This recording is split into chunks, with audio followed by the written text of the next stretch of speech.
Quem é a mulher, a criança e o dragão em Apocalipse 12? Deus revelou o Apocalipse de Jesus Cristo a João para mostrar a seus servos o que deve acontecer em breve. João foi o destinatário desta revelação de Deus. Este livro é repleto de mistérios sobre o futuro.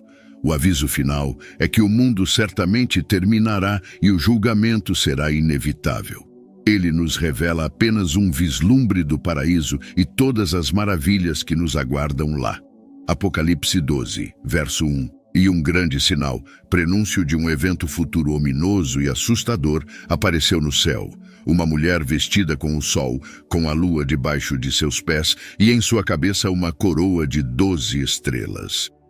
Este é o primeiro de 7 sinais que João nos revela e é descrito como um grande sinal, Mega Semeion. Nos capítulos 12, 13 e 14 de Apocalipse, as principais figuras da grande tribulação são descritas, e este grande sinal introduz o primeiro dos 7. Lemos, uma mulher vestida com o sol, porque João claramente disse, este é um grande sinal. Não esperamos que esta mulher apareça literalmente na terra. Deus usará este sinal para comunicar algo a João e a nós. Lemos, uma mulher vestida com o sol. Esta figura tem sido associada a uma grande variedade de conceitos religiosos ao longo da história. De acordo com o sonho de José, a mulher que estava vestida com o sol deve ser interpretada como representando Israel de uma perspectiva bíblica. No sonho, Jacó foi simbolizado pelo sol. Raquel, a mãe de José, foi representada pela lua e as 11 estrelas foram interpretadas como os filhos de Israel que se curvaram a José. José agora é incluído com as outras tribos de Israel nesta constelação composta por 12 estrelas. Gênesis 37, verso 9. Mas José sonhou ainda outro sonho e o contou a seus irmãos também. Ele disse, veja, eu sonhei novamente um sonho, e desta vez vi 11 estrelas, e o sol e a lua se curvando em respeito a mim. Em outras passagens do Antigo Testamento, Israel, Sião ou Jerusalém são frequentemente retratados como uma mulher. Oséias 2, verso 19 e 20. E eu te desposarei comigo para sempre. Sim, eu te desposarei comigo em retidão e em justiça, em benignidade e em lealdade e em compaixão. Eu te desposarei comigo em estabilidade e em fidelidade. Então conhecerás, reconhecerás, apreciarás o Senhor e responderás com fiel amor. A mulher dá à luz. Apocalipse 12, verso 2. Ela estava grávida e gritava de dor, sofrendo as dores de parto para dar à luz. Lemos estar grávida. Mais adiante no vídeo, revelaremos quem realmente é esta criança. Em seguida, aparece um terrível e poderoso dragão. Apocalipse 12, verso 3. Então outro sinal de aviso foi visto no céu. Eis um grande dragão vermelho fogo, Satanás, com 7 cabeças e 10 chifres. E em suas cabeças havia 7 coroas reais, diademas. Lemos, outro sinal apareceu no céu. Mais uma vez, somos lembrados de que a criatura mencionada no texto é um símbolo. Não era realmente um grande dragão vermelho fogo, mas sim uma representação da natureza e do caráter da pessoa. A descrição do dragão sugere simbolicamente seu poder feroz e sua terrível natureza. Uma imagem da plenitude do mal em toda a sua força horrenda. Em Apocalipse 12, o próximo sinal é um grande dragão vermelho com 7 cabeças e 10 chifres. As 7 cabeças são adornadas com 7 diademas, enquanto os chifres simbolizam poder e as coroas representam a autoridade. A imagem das 7 cabeças e 10 chifres é destinada a transmitir um senso de imenso poder, autoridade, conhecimento e força, e é, portanto, bastante aterrorizante. É importante notar que o termo diademas, que é uma transliteração da palavra grega diadema, aparece apenas no livro de Apocalipse e não em nenhum outro livro do Novo Testamento. Além disso, é uma palavra distinta da coroa, Stéphanos, mencionada no versículo 1. A diferença entre os dois termos é que a coroa simboliza uma vitória permanente, enquanto o diadema representa autoridade e poder de governo. Esta mulher é muito diferente das outras mulheres em Apocalipse. Vemos outras mulheres em Apocalipse, por exemplo, Jezabel. Jezabel é associada a um sistema religioso que promove falsos ensinamentos. Apocalipse 2, verso 20. Mas tenho isto contra ti, que toleras a mulher Jezabel, que se diz profetiza, sendo inspirada, e ela ensina e desencaminha meus servos a cometerem atos de imoralidade e a comerem alimentos sacrificados aos ídolos. Também conhecemos outra mulher, a grande meretriz associada à falsa religião, em Apocalipse 17, verso 2. Apocalipse 17, verso 2, Bíblia amplificada. Ela com quem os reis da terra cometeram atos de imoralidade, e os habitantes da terra se embriagaram com o vinho de sua imoralidade. Também conhecemos a noiva, associada à igreja. Lemos isso em Apocalipse 19, versos 7 ao 8. Alegremo-nos e exultemos de alegria. Demos a ele glória e honra, pois o casamento do Cordeiro finalmente chegou e sua noiva, os redimidos, preparou-se. Foi-lhe permitido vestir-se de linho fino, deslumbrante, branco e puro, pois o linho fino simboliza os atos justos dos santos, a conduta ética, integridade pessoal, coragem moral e caráter piedoso dos crentes.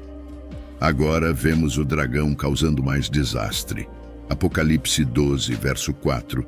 E sua cauda varreu o céu, e arrastou 1/3 das estrelas do céu, e as lançou à terra, e o dragão se postou diante da mulher que estava para dar à luz, para que, quando ela desse à luz, ele pudesse devorar sua criança. O versículo 9 do capítulo identifica explicitamente o dragão como a antiga serpente, comumente referida como o diabo e Satanás. Ele é conhecido por enganar o mundo inteiro. O versículo 4 revela ainda mais que Satanás está esperando o nascimento de Cristo com a intenção de destruí-lo. Deus nunca criou um ser maligno. Em vez disso, ele criou anjos, que eram capazes de experimentar imensa alegria e alcançar grandes distinções em seu domínio glorioso. No entanto, eles também receberam livre-arbítrio, o que era implícito na criação de seres morais. Como resultado, eles poderiam exercer esse livre-arbítrio para seu benefício eterno ou sua destruição. Alguns permaneceram firmes em sua lealdade a Deus, como Miguel e seus anjos, mas outros se rebelaram contra o governo do céu e se tornaram inimigos implacáveis de Deus e seu reino. Lemos, uma criança do sexo masculino que iria governar todas as nações com vara de ferro. Isso se refere claramente a Jesus Cristo, o Messias, que governa o mundo com uma vara de ferro. Apocalipse 19, verso 15. Da sua boca sai uma espada afiada, a sua palavra, com a qual ele pode ferir as nações, e ele as governará com uma vara de ferro, e ele pisará o lagar da fúria do Todo-Poderoso Deus em julgamento do mundo rebelde. O esforço para devorar sua criança foi inicialmente cumprido pela tentativa de Herodes de matar Jesus quando criança.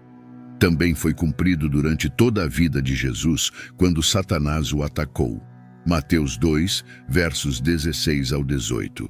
Então Herodes, ao perceber que fora enganado pelos magos, ficou extremamente irado e enviou soldados e matou todos os meninos em Belém e em toda aquela região que tinham 2 anos ou menos, de acordo com a data que havia aprendido dos magos.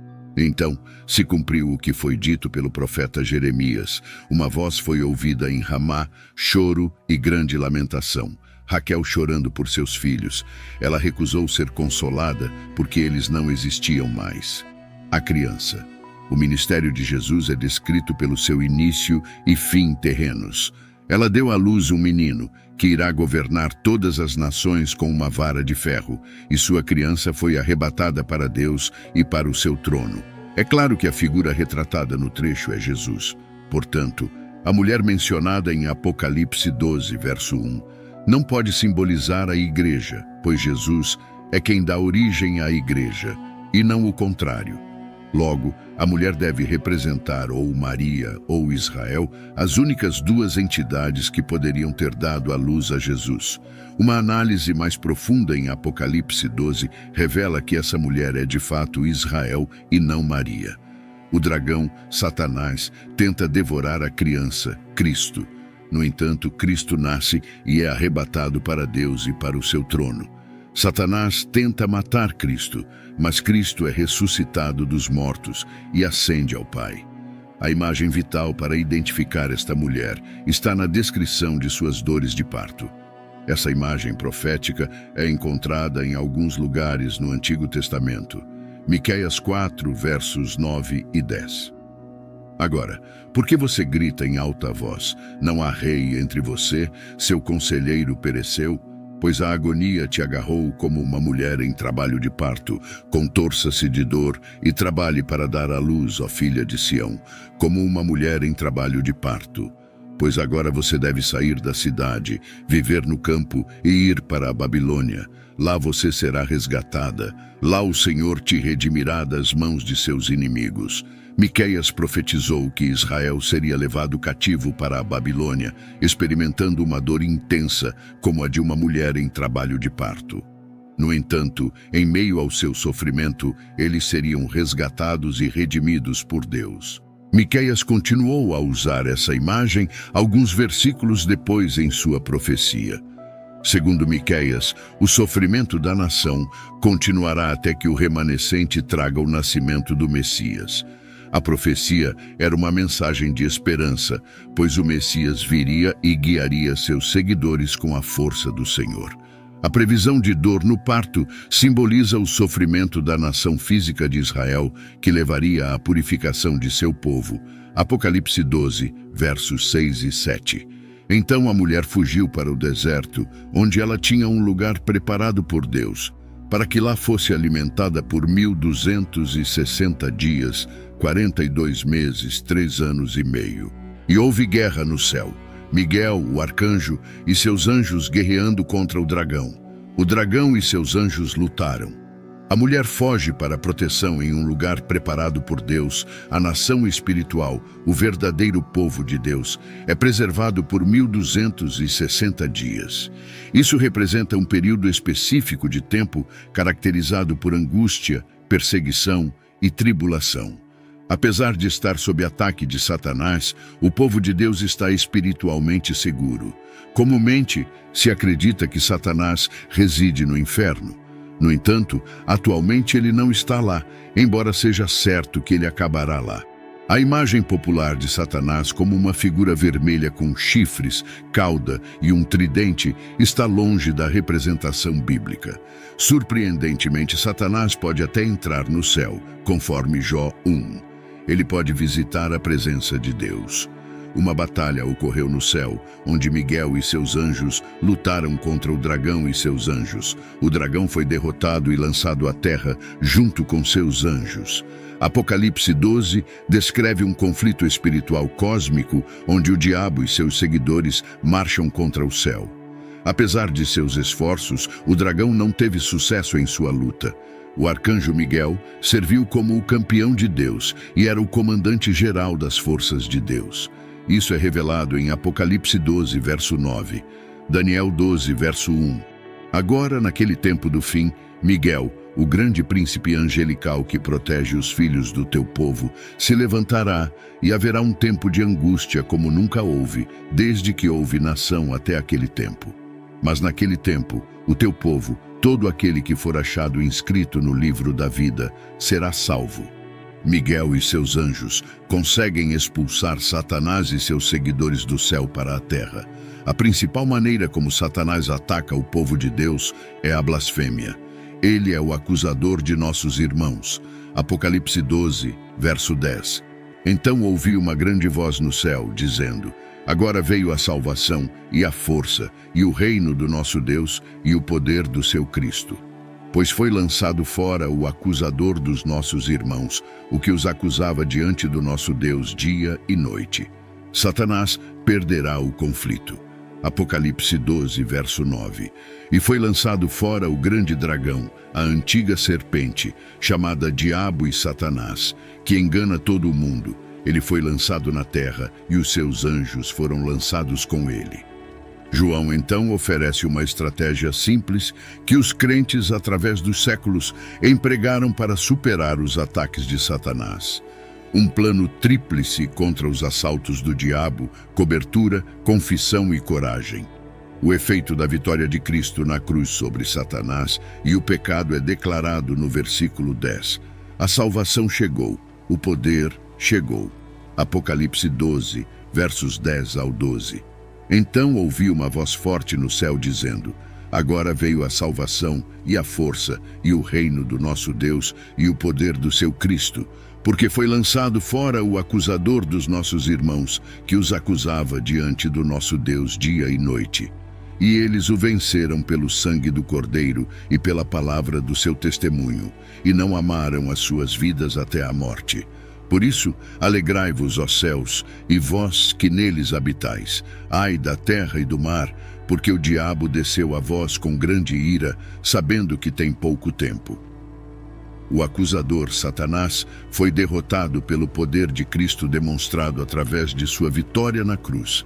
Cristo exerceu sua autoridade e governo em seu reino por meio de sua morte e ressurreição, trazendo salvação para todos. Não estamos mais sujeitos às acusações de Satanás por causa da obra redentora de Cristo na cruz. Portanto, agora nenhuma condenação há para os que estão em Cristo Jesus. Romanos 8, verso 1. Os efeitos dessa expulsão do céu serão ilustrados em Apocalipse. Precisávamos da obra redentora de Cristo na cruz para derrotar Satanás.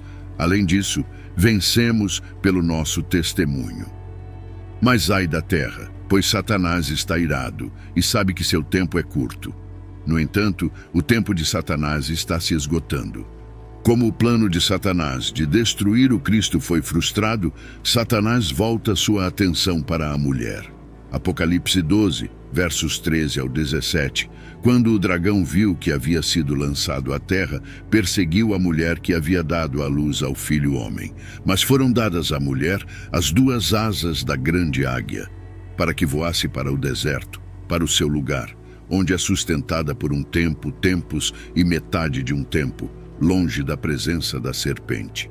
E a serpente lançou da sua boca, atrás da mulher, água como um rio, para que fosse arrastada pelo rio. Mas a terra ajudou a mulher, e a terra abriu a sua boca e engoliu o rio que o dragão havia lançado da sua boca. Então o dragão se irou contra a mulher e foi fazer guerra ao resto da sua descendência, aos que guardam os mandamentos de Deus e têm o testemunho de Jesus, e manteve-se firme neles. Anteriormente nos foi dito no versículo 6 que a mulher fugiria para o deserto para proteção durante os tempos de tribulação. O versículo 13 retoma essa ideia após notar o efeito da vitória de Cristo sobre Satanás. Satanás busca atacar. No entanto, foram dadas à mulher as duas asas da grande águia para voar para o deserto, para proteção por um tempo, tempos e metade de um tempo. Ser carregado nas asas de uma águia nos lembra como os israelitas foram salvos no deserto. Êxodo 19, verso 4. Vistes o que fiz aos egípcios, e como vos levei sobre asas de águia, e vos trouxe a mim. Satanás tenta incansavelmente destruir os verdadeiros seguidores de Deus, mas seus esforços são em vão, como indicado no versículo 16. No entanto, seu fracasso apenas alimenta sua raiva, e ele muda seu foco para os outros crentes que guardam os mandamentos de Deus e mantêm o testemunho de Jesus, conforme mencionado no versículo 17. Isso revela a atitude hostil de Satanás para com aqueles que creem em Jesus. O capítulo nos fornece um cronograma para esses eventos. A mulher representa o remanescente de Israel que permanece fiel ao Senhor e dá à luz o Cristo. Satanás ataca a mulher, mas ela é protegida. Tudo o que resta é para Satanás levar seu ataque. Ele vai fazer guerra com o resto de sua descendência. No capítulo 13, veremos como Satanás planeja mirar na igreja no futuro. Apesar de suas tentativas de derrotar Cristo, Satanás não teve sucesso. Seu próximo passo é atacar a igreja, especificamente aqueles que guardam os mandamentos de Deus e mantêm o testemunho de Jesus. Diante desses acontecimentos revelados em Apocalipse, fica evidente a magnitude da batalha espiritual que se desenrola ao longo da história da humanidade, culminando nos eventos finais que determinam a vitória definitiva de Cristo sobre o mal. A narrativa de Apocalipse não apenas descreve conflitos cósmicos e terrenos, mas também oferece esperança e direção para os fiéis em meio às adversidades. A proteção divina conferida à mulher, que simboliza Israel, e a derrota de Satanás reforçam a promessa de Deus de preservação e redenção para seu povo. Esta seção do Apocalipse, repleta de simbolismos e profecias, encoraja os crentes a permanecerem firmes na fé, conscientes de que, embora a batalha entre o bem e o mal continue, o desfecho já está determinado. A vitória de Cristo na cruz e sua ressurreição não são apenas eventos históricos, mas a fundação da esperança cristã que transcende as tribulações deste mundo.